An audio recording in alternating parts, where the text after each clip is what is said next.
Hi and welcome to my channel. My name is Bryndís and today I'm doing the quick to judge book challenge, which is judging books by their first lines.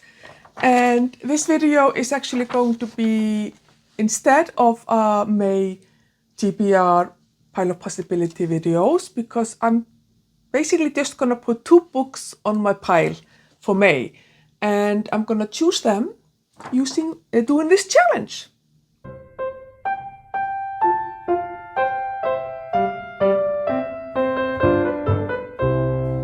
So May and just April and May are have been quite overwhelming for me, and May is going to be quite overwhelming as well as I finish my dissertation and send it off to my committee and basically get like to know if it's good enough to be put forward for the defense. So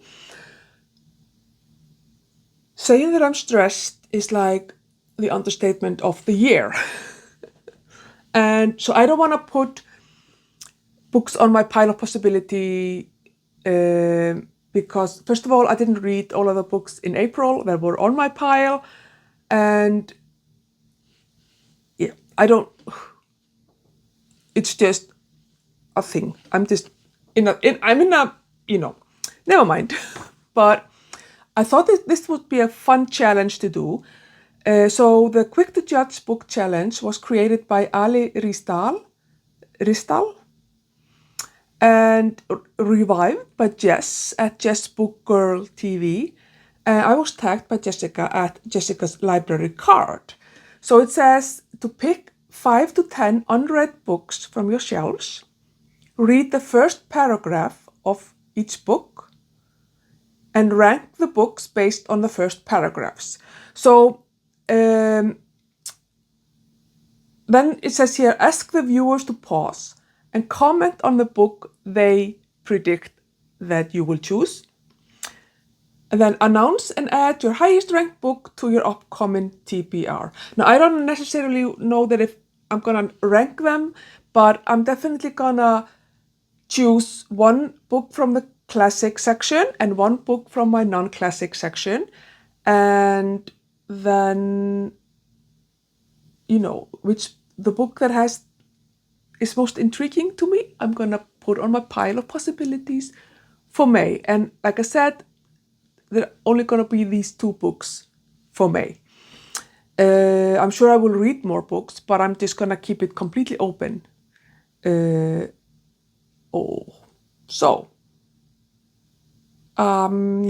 let me pick the books and then I will read from them.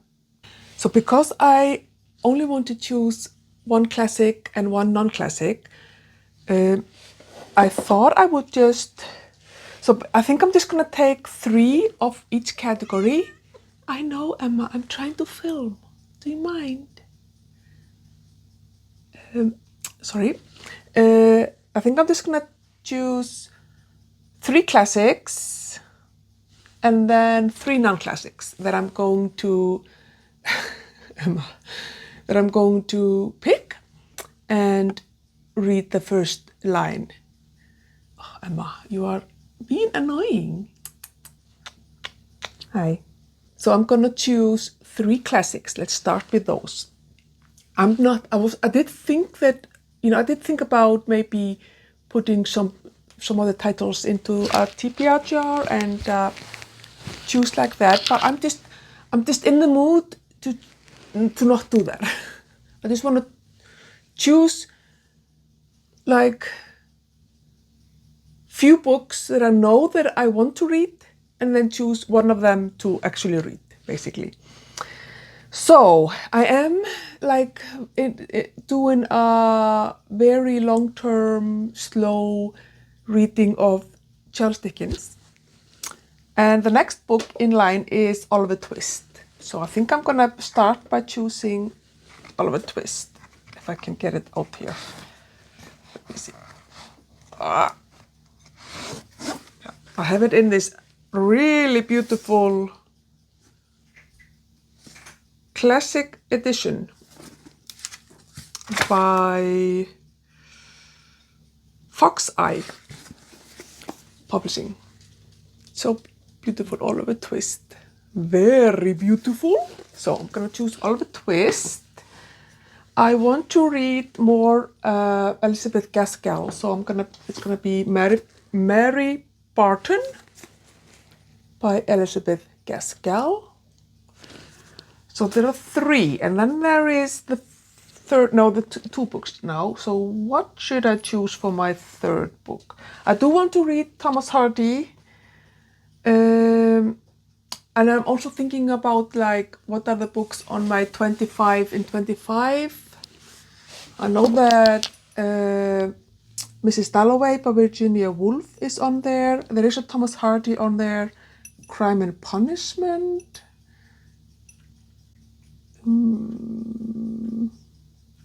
I don't know. I'm just very... I don't know. Thomas Hardy, I think, is gonna be a little bit too gloomy, is what I've heard. So maybe Waverley. I think that could be fun, like Scottish War. Yeah, I think I'm gonna do that. Wait, sorry. Waverley by Sir Walter Scott. So these I think can be. These are the 3 classics that I think I'm gonna choose from. I'm gonna read the first sentence. Oliver Twist by Charles Dickens, Mary Barton by Elizabeth Gaskell, and Waverley by Sir Walter Scott. Okay, so now we have the 3 classics. So next I'm choosing the non-classics, so which are basically, you know, all sorts of genres, you know, historical fiction, literary fiction. Well, I don't have a lot of that, but a lot of historical fiction for sure, and obviously fantasy or sci-fi, if I feel like that. I've been wanting to read Donna Tartt's The Secret History for a long time, so I think it's time that I at least have it on my pile of possibilities. Then I do think I would like to read, let's see,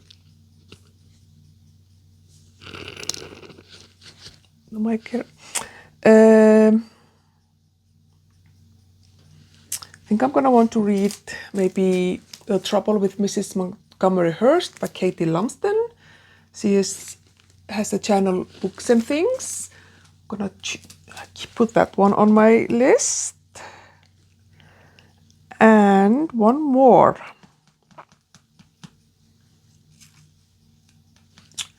Oh my goodness, this is gonna be hard to choose.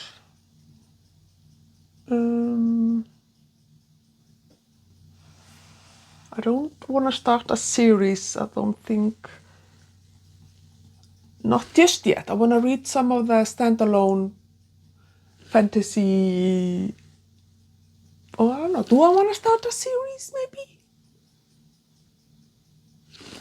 That could be fun. I really want to read Jonathan Strange and Mr. Norrell by Susanna Clarke, but I think I need to take a break from huge, long books, because I've been reading a lot of them lately, and I am a little bit tired of it. So I'm not gonna read that one or put that one on the list, although I am quite intrigued by it. Olivia Blake, the Atlas 6. I would love to read the Atlas 6 trilogy or series. Oops, sorry. And there's also obviously the what is it called again? A Discovery of Witches series, but I don't own the first book, so I cannot start with that one. I'm not buying books. Because there is Discworld. I would love to read that at some point. Oh my god. What do I want to read? Okay, I have two. I have the one here from Palestinian author, which I think is going to be very interesting. Enter Ghost. I think I might put that one on the list. I think that could be fun. Or interesting at least. Yeah. Okay. I think I have the books. So now I'm just going to have to read the first lines to decide which ones to read in May. Okay. I have the books here that I've chosen. So I'm going to start with a non-classic. So this is The Secret History by Donna Tartt, which is a dark academia. It's technically a modern classic. It is, okay, let me read from the back. Under the influence of their charismatic classics professor, a group of clever, eccentric misfits at an elite New England college discover a way of thinking and living that is a world away from the humdrum existence of their contemporaries. But when they go beyond the boundaries of normal morality, their lives are changed profoundly and forever. So this is definitely like a very famous book. I think it's like the quintessential dark academia book. And I've never read it. I find it to be quite strange that I haven't read it. But okay, so this is the first book that I'm gonna read from. I'm very excited about it. Then there is Enter Ghost by Isabella Hamad. And this says here, after years away from her family's homeland and reeling from a disastrous love affair, actress Sonia Nasir returns to Haifa to visit her older sister Hanin. On her arrival, she finds her relationship to Palestine is fragile, both bone deep and new. When Sonia meets the charismatic Mariam, a local director, she joins a production of Hamlet in the West Bank. Soon, Sonia is rehearsing with a dedicated, if competitive, group of men. Yet, as opening night draws closer, it becomes clear just how many obstacles stand before the troupe. Amidst it all, the life she once knew starts to give way to the exhilarating possibility of finding a new self in her ancestral home. Oh, so I think this is gonna be very interesting. It's like fun. It's like these scenes, like play scenes in here. Okay. Hamlet. Okay. Sounds very intriguing for sure. And then we have The Trouble with Mrs. Montgomery Hearst. A single man in a possession of a good fortune must be in want of a wife. But why did he choose her? So this is, it is summer of 1841. It is marriage season in the county of Wickhamshire, and Miss Amelia Aspoint isn't sure she can face yet another ball. But now that she has reached the grand age of 23, time is, apparently, running out. Her father is anxious to secure her husband and has set his sights on Mr. Montgomery Hearst of Radcliffe Park. Only, Mr. Hearst has just announced his engagement to somebody else. Yes. So it's a love letter to Jane Austen and Elizabeth Gaskell. This is very, very fascinating. Okay, so I'm going to read the first paragraph of each of these books. And then I think I'm just going to contemplate what I think. So, chapter 1, in which the Aspoint family prepare for a ball. Oh, I love. This is very Charles Dickens, having like this title name or title like chapter title, sorry. Okay.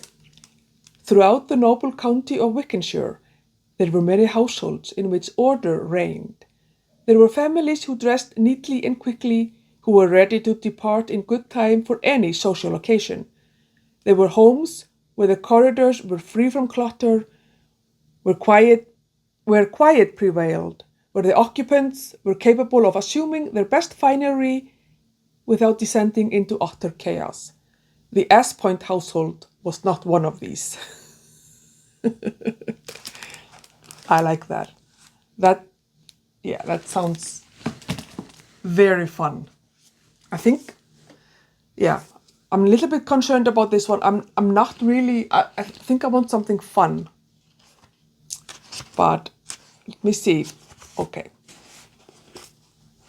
It's a very long first paragraph, so we'll see. I expected them to interrogate me at the airport, and they did. What surprised me was that it didn't take very long. A young blonde female officer and then an older dark-haired one took turns in a private room to ask me about my life. They particularly wanted to know about my family links to the place, and I repeated 4 times that my sister lived here, but that I personally hadn't returned in 11 years. Why? They kept asking. I had no explanation. At points, the exchange seemed to come bizarrely close to them insisting on my civic rights. Of course they were only trying to unnerve me. Why does your sister have citizenship and you don't? Right place, right time, I shrugged. I didn't want to bring up my mother. They unzipped my bags, investigated my belongings, opened every play, flipped through my appointment diary with its blank summer months and the 2 novels, one of which I'd finished on the plane. They led me into a different room for a strip search. Surely this isn't necessary, I said in a haughty voice, while a third woman officer ran her detector over my bare flesh, as though I might have hidden something under my skin, and dawdled over the straps of my bra and knickers, which I had matched in preparation, blue lace, and as she knelt before my crotch, the laughter began to quiver in my stomach. I put my clothes back on, surprised by how hard I was shaking, and 10 minutes later, they called me to a booth where a tall man I hadn't seen before gave me my passport and told me I was free to enter. Welcome to Israel.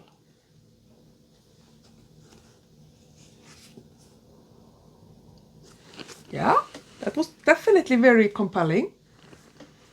And then we have The Secret History by Donna Tartt. So there is a prologue. Okay, the prologue. The snow in the mountains was melting, and Bunny had been dead for several weeks before we came to understand the gravity of our situation. He'd been dead for 10 days before they found him, you know. It was one of the biggest manhunts in Vermont history. State troopers, the FBI, even an army helicopter. The college closed, the dye factory in Hampton shut down, people coming from New Hampshire, upstate New York, as far away as Boston.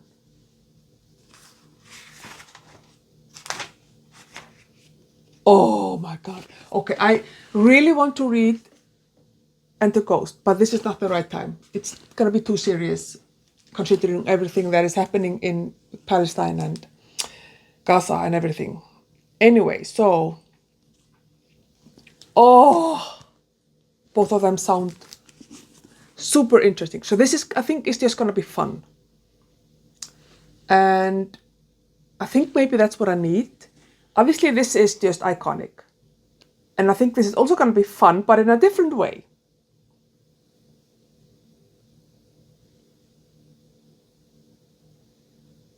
I don't know what to do, people. Oh, okay, I'm gonna choose this one. This is definitely gonna be on my TBR soon. But yeah, I think this is exactly what I need for May. There's something fun and delightful. So, book number 1 for my May TBR Pile of Possibilities is The Trouble with Mrs. Montgomery Hearst by Katie Lumsden. And now we have the classics. Oliver Twist by Charles Dickens, Mary Barton by Elizabeth Gaskell, and Waverley by Sir Walter Scott. So let me start with Waverley. So Waverley, So let me read from the back here. Just not too much because they tend to spoil things here. But Edward Waverley, a young English soldier in the Hanoverian army, is sent to Scotland, where he finds himself caught up in events that quickly transform from the stuff of romance into nightmare. His character is fashioned through his experience of the Jacobite Rising of 1745-6, the last civil war fought on British soil, and the unsuccessful attempt to reinstate the Stuart monarchy. So obviously there's a love story there, the spirited Flora McIvor. Okay, so this sounds I love historical fiction, and so this is kind of a classic. I wonder when he wrote it. So it was published in 1814, so in the Regency era, but it's set in 1745. So it's a historical fiction classic. I really think that's very interesting sometimes to read historical fiction written by like Regency or Victorian authors, to see kind of their take on maybe the 18th century or earlier events. There's a very good, obviously a very comprehensive introduction if I want to know more about this man. Okay, chapter 1. Oh, it's a very long. What? The first paragraph is like almost 2 pages, so we'll see how far I get in there. Okay, chapter 1. Introductory, and this is also volume 1. Volume 1, chapter 1, introductory. The title of this work has not been chosen without the grave and solid deliberation which matters of importance demand from the prudent. Even its first or general denomination was a result of no common research or selection, although, according to the example of my predecessors, I had only to seize upon the most sounding and euphonic surname that English history or topography affords. Let me see. Is this like, what is this? This is like, it's him.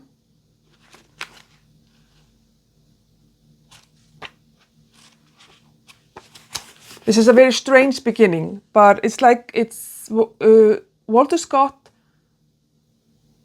Maybe the narrator is explaining to us. Okay,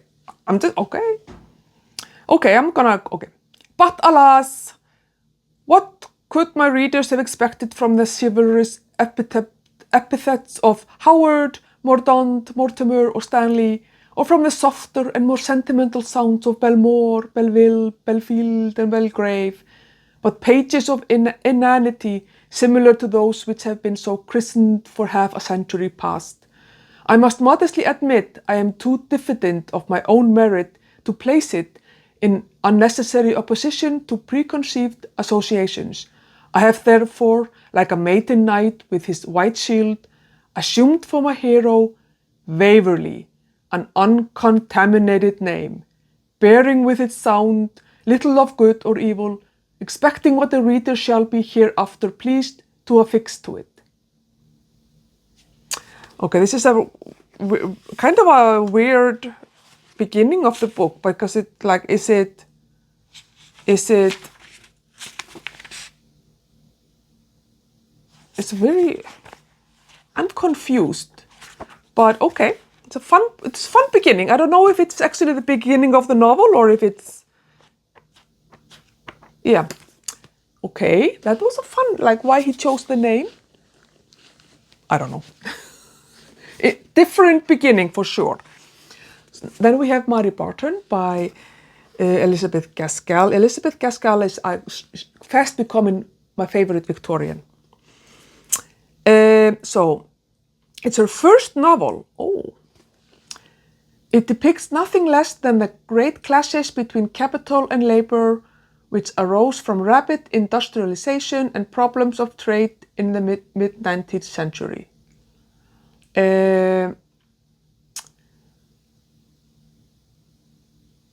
So it is John Barton has to reconcile his personal conscience with his socialist duty, risking his life and liberty in the process. His daughter Mary is caught between two lovers from opposing classes, worker and manufacturer. And at the heart of the narrative lies a murder which implicates them all. Oh my goodness, that sounds very fascinating. Murder? It's not... Okay.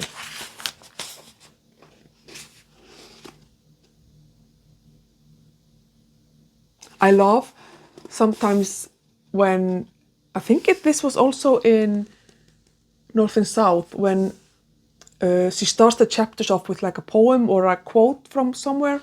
So this chapter starts with a Manchester song, which goes something like this.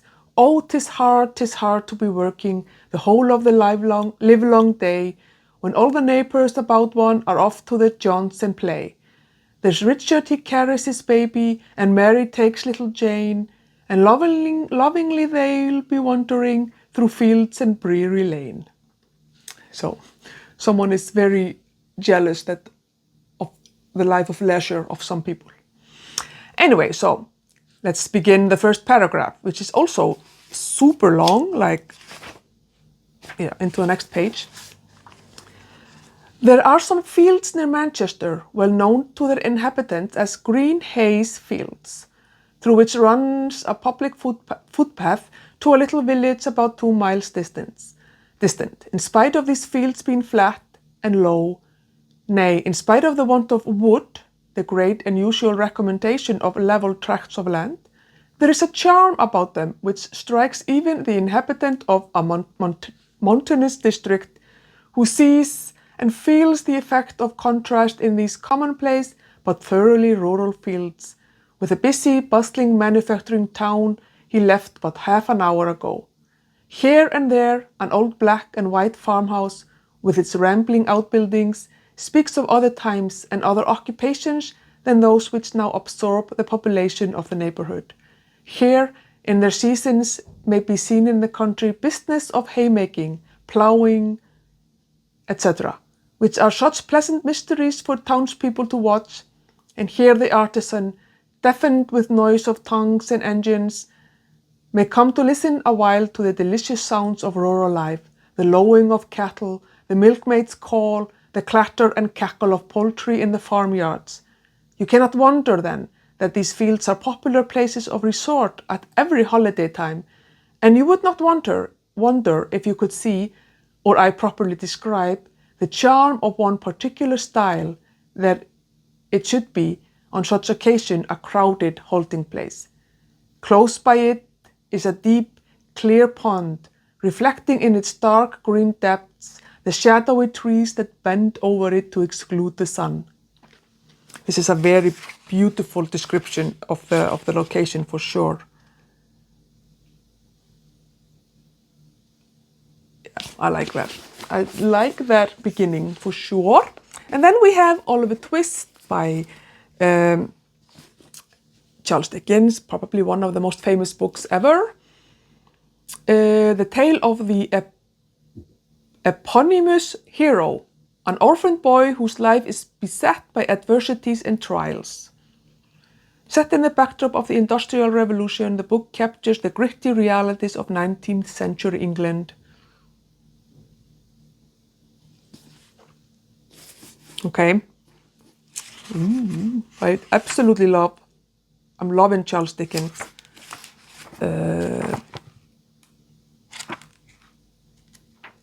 Okay, chapter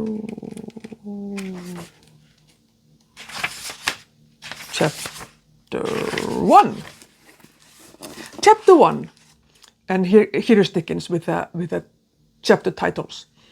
Treats of the place where Oliver Twist was born and of the circumstances attending his birth.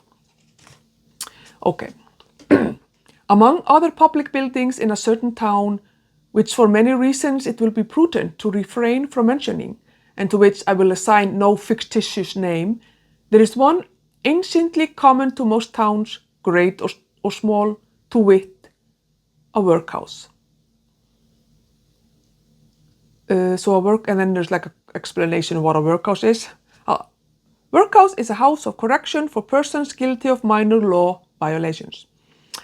And in this workhouse was born on a day and date which I need not trouble myself to repeat, inasmuch as it can be of no possible consequence to the reader, in this stage of the business at all events, the item of mortality whose name is prefixed to the head of this chapter.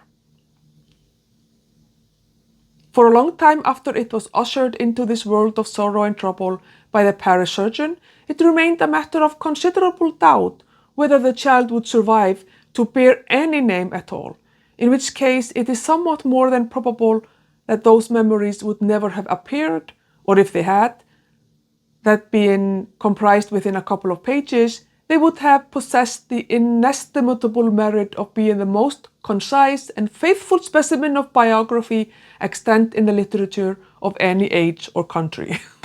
It's very... Okay.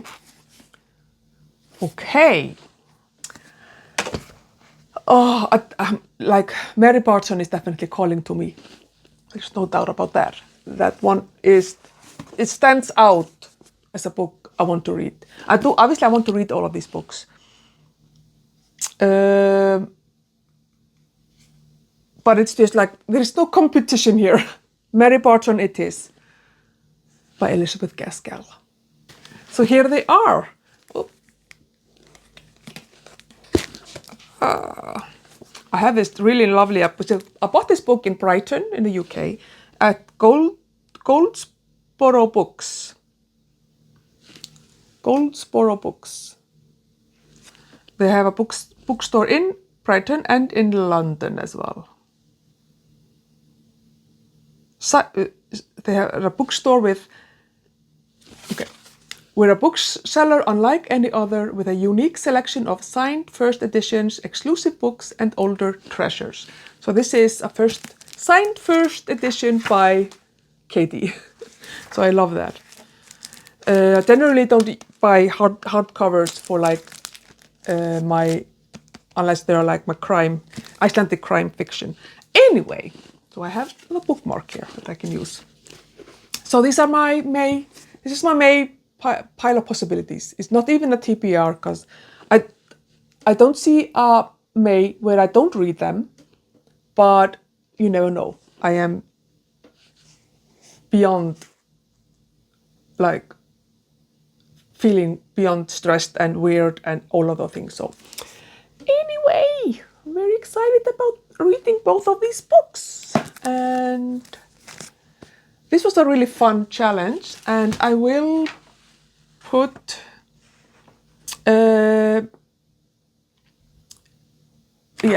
who should I tag?